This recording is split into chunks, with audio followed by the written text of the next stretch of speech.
Imagina se você fosse um mago tão poderoso a ponto de derrotar um dragão com a maior facilidade. Só que você atinge o seu potencial máximo como um mago nesse mundo. Daí você decide conjurar um feitiço de reencarnação para poder nascer milhares de anos depois e continuar seu treinamento para ficar ainda mais poderoso que antes. E aí galera, beleza?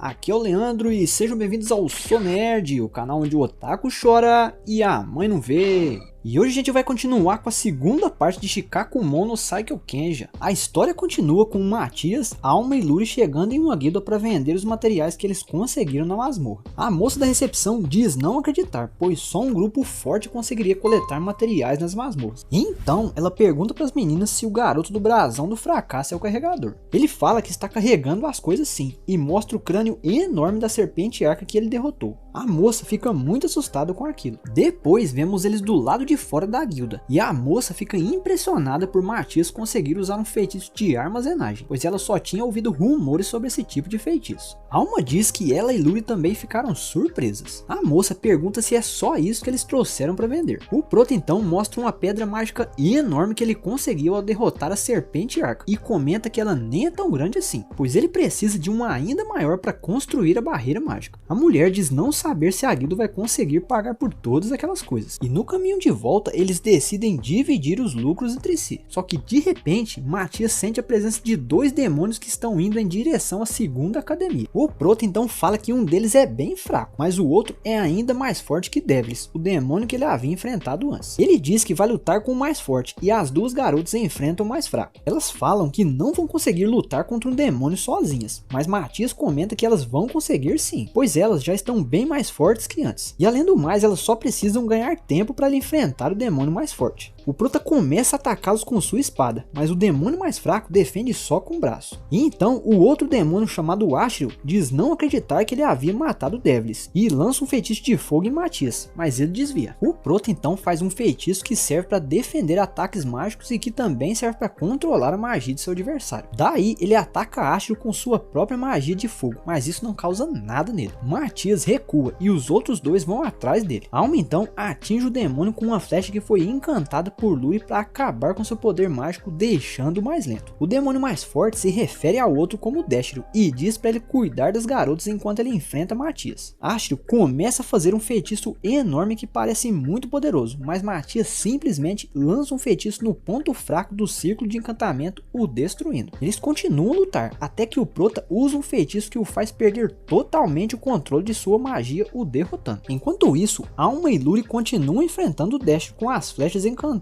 Elas atiram uma e quando ele está se aproximando muito, elas recuam. Matias resolve ir ajudar a acabar com ele logo, e quando ele vê que seu Lorde foi derrotado, ele tenta fugir, mas Alma lança uma flecha e Matias ajuda com um feitiço, acertando o demônio e cortando uma de suas asas. O Prota então vai e dá o golpe final, acabando com ele. Em seguida, eles estão na sala do rei, e ele pergunta qual o desejo de Matias. Ele pede acesso ao máximo possível de masmorras. Alma pede dinheiro e Luri a mesma coisa. E de repente, o Prota percebe que tem um demônio os observando através de um feitiço de vigilância de longo alcance. Mas ele destrói o feitiço e o rei comenta que aquela voz se parece com a voz de Erhard, o ex-capitão da Ordem dos Magos. Matias também fala que eles estavam ouvindo todos os planos que eles tinham feito e indica a localização que os demônios estão escondidos. Porém, é muito longe e Matias não tem como chegar lá tão rápido. Alma diz que isso levaria uns 6 meses, então ele diz que vai dar um jeito. Depois, os vemos em uma caverna onde Matias procura por um dragão, mas não é qualquer dragão, e sim uma velha conhecida de sua vida passada chamada Iris, o dragão das trevas. O Prota se aproxima, Iris não o reconhece e fala que se ele se aproximar mais, ela vai matá-lo. Matias sem nenhum temor se aproxima e ela faz um feitiço, mas ele simplesmente usa o mesmo interruptor de magia que tinha usado antes. O dragão então pergunta se ele conhece Gaias e fala que ele tinha morrido há alguns milhares de anos e que também ele havia falado que iria reencarnar. O Prota revela que é a reencarnação dele e Iris pede perdão por ter agido daquela forma e não ter reconhecido, e implora para ele não matá-la. Ele fala que precisa derrotar os demônios, mas eles estão muito longe e pergunta se ela poderia levá-los até lá. Iris fala que até queria, mas não pode porque suas asas foram danificadas em uma grande explosão que aconteceu há milhares de anos em um reator mágico de um reino humano. Ela explica também que essa explosão causou várias outras explosões, o que quase levou à extinção da raça humana. Então Matias percebe que isso deve ter sido a causa de vários conhecimentos sobre magia terem sido esquecidos. Ela pergunta se ele poderia consertar suas asas, e ele fala que não vai ficar perfeito por conta de seu brasão, mas que assim pelo menos ela poderá voar. Então ele diz para ela começar a falar a língua dos humanos e também para manter em segredo sua vida passada como Gaias. As garotas ficam espantadas por um dragão saber falar. Em seguida vemos que eles já estão nas costas do dragão indo em direção à vila onde os demônios se escondem, que fica a mais ou menos uns 4.500 km de distância. E chegando lá, Matias já parte um demônio ao meio com um único golpe. As garotas se perguntam se ele é humano mesmo, e Iris fica aliviado por ele não ser seu inimigo. Então o Prota sente a presença de mais 2 demônios. Os 3 entram dentro de uma construção abandonada e o dragão fica do lado de fora os esperando. Matias ativa um feitiço de telepatia para que eles se comuniquem sem precisar falar, e assim não revelarem seu plano de batalha ao demônio. E chegando em uma sala, eles não veem ninguém, mas o nosso Prota diz que tem um demônio ali, só que ele está usando um feitiço de ocultação. Daí ele lança um feitiço de interferência e o demônio é revelado. Alma aponta uma flecha para ele, mas ele nem se mexe, pois pensa que ainda está oculto e eles não podem vê-lo. Ela atira e acerta bem na testa dele, só que não tem efeito nenhum. Matias então começa a lutar com ele, e as garotas continuam acertando as flechas encantadas nele até que finalmente elas começam a fazer efeito, deixando o bicho mais lento. E o Prota explica que o círculo mágico que Luri usa para encantar as flechas possui uma toxina mágica, por isso ele começou a ficar mais lento. Ele fala que o seu nome é Erhard e fica furioso, começando a se transformar. Matias diz que aquela é uma habilidade especial dos demônios, só que ao ativá-la o demônio acaba morrendo, mas em compensação fica bem mais poderoso que antes. Erhard parte para cima das garotas, mas aquilo não passava de um feitiço de disfarce que Matias havia recheado com uma toxina mágica concentrada. Daí Alma acerta outra flecha em sua testa e dessa vez o demônio cai derrotado. Em seguida o Prota vai para o lado de fora enfrentar o outro demônio que é ainda mais forte que Erhard. Ele parte para cima dele com muita velocidade e o começa a atacar várias vezes seguidas, até que ele acaba cortando o braço de Matias. Mas ele faz seu braço voltar para o lugar de novo e explica que imbuiu um feitiço de recuperação no seu braço, e que também incluiu um feitiço para analisar o demônio através de seu ferimento. Ele tenta acertar Matias, mas nenhum de seus golpes encaixa. Matias então parte para cima e o fere na mão. O demônio, achando que aquela é a mesma toxina que ele usou em Erhard, começa a ativar um feitiço semelhante ao que Erhard usou para ficar mais forte. Só que o Prota simplesmente anula seu feitiço. O demônio usa outro feitiço, mas dessa vez para se ocultar na névoa e matar Matias. Mas ele anula novamente seu feitiço, e de repente a magia do demônio fica descontrolada. Ele começa a absorver toda a magia à sua volta contra sua própria vontade. O Prota diz que aquele corte de antes não era uma toxina, e sim um feitiço para ele perder totalmente o controle sobre a sua magia, absorvendo sem parar a magia à sua volta até ele não aguentar mais e acabar explodindo. Daí Matias quebra uma esfera, liberando mais magia ainda, fazendo o monstro explodir de vez. E no meio da cratera surge um cristal enorme. Nosso Prota explica que aquilo se chama Pilar da Vida do Dragão, e que seria usado para trazer uma horda de 5.000 monstros para a capital do reino. Mas devido à explosão, o feitiço se desestabilizou e agora esses monstros iriam surgir a uns 10 km do local. E no caminho de volta para a capital, Matias pede para eles usar um feitiço quando eles chegarem, e se disfarçar de humana, para que assim ele possa curá-la mais rápido, e de quebra ter um meio de transporte à sua disposição. Ela concorda e toma a forma humana. Chegando na academia, Matias apresenta ao diretor e pede para ele aceitá-la como uma aluna nova. O diretor fala que tudo bem, mas ela vai ter que fazer uns testes primeiro. Então nosso Prota pergunta se pode acompanhá-la nos testes por precaução. Primeiramente ela deve fazer o teste escrito, só que ela não faz nem ideia do que pode ser aquelas coisas. No segundo teste ela enfrenta Gali, o capitão da Ordem dos Cavaleiros, em uma prova de espada. Iris deixa a espada cair e vai pegá-la, mas o capitão não espera e parte para cima. Mas ela pega sua espada apenas com a mão e o joga para cima, metendo uma espadada que manda Gali para bem longe, e também acaba quebrando a espada com sua força exagerada. O seguinte é o teste de magia de tiro ao alvo. Ela tenta uma vez, mas não consegue controlar sua magia, que acaba acertando Matias e os outros e explodindo tudo ao redor dele. As meninas e o diretor ficam de cara com tanto poder. Iris tenta de novo, mas não consegue acertar. Ela comenta que isso não tem explicação. O diretor, abismado, fala que a única coisa inexplicável ali é o seu enorme poder. Então ela faz mais uma tentativa. O Prota ativa 2 escudos e Iris lança um feitiço, causando uma enorme explosão e também uma cratera gigantesca. O diretor, suando de nervosismo, fala que ela foi aprovada e ela fica muito feliz de ter sido aceita na academia. E se você quiser ver a parte 3 desse vídeo, então já se inscreve inscreve no canal, deixa o seu like e comenta aí embaixo. E até o próximo vídeo, galera.